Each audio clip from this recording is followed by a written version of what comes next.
Kad prateći medije može se steći pogrešan dojam da je nesputana priroda opasno i za čovjeka nepodesno mjesto.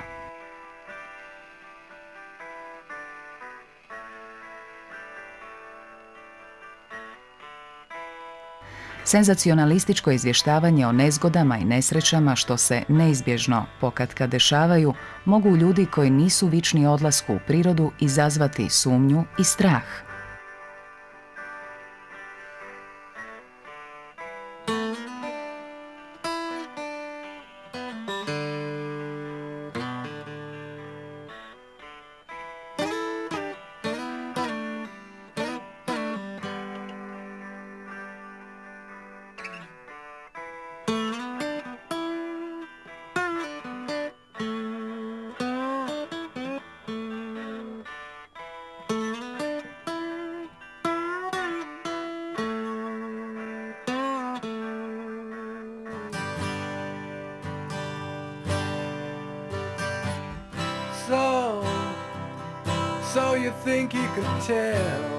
I naš je odgovor taj da sve više sapinjemo nešto što je pojam slobode pod kontrolu i stegu, ne bismo li se nekako zaštitili od rizika koji život neizbježno nosi.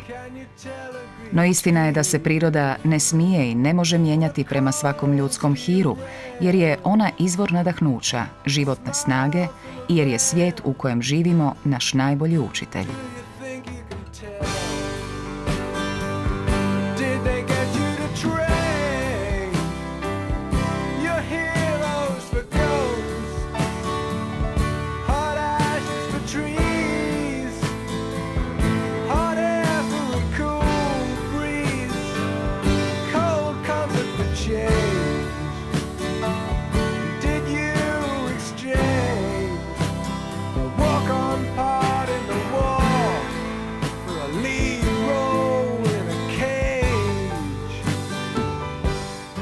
Provesti u toj takozvanoj opasnoj prirodi noć, lutati dan za danom kroz očuvan šumovit planinski kraj, mnogima bi moglo pomoći da pronađu odgovor na nedoumice što ih nameće urbanizirani način života.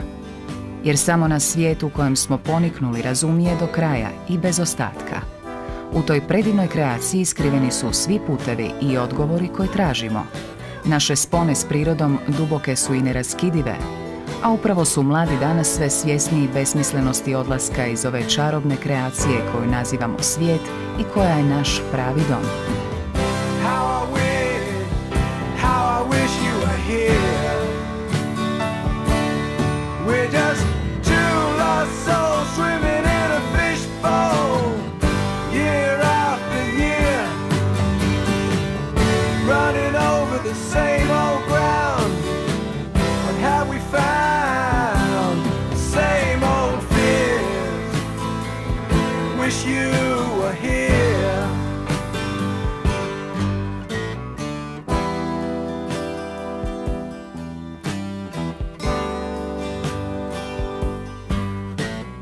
I tako dok vjetar slobodno leti nad planinama, sve se više očiju okreće prema ljepoti zemlje i lako bi se moglo zbiti da čovjek kao čuvar svijeta ponovno postane velik.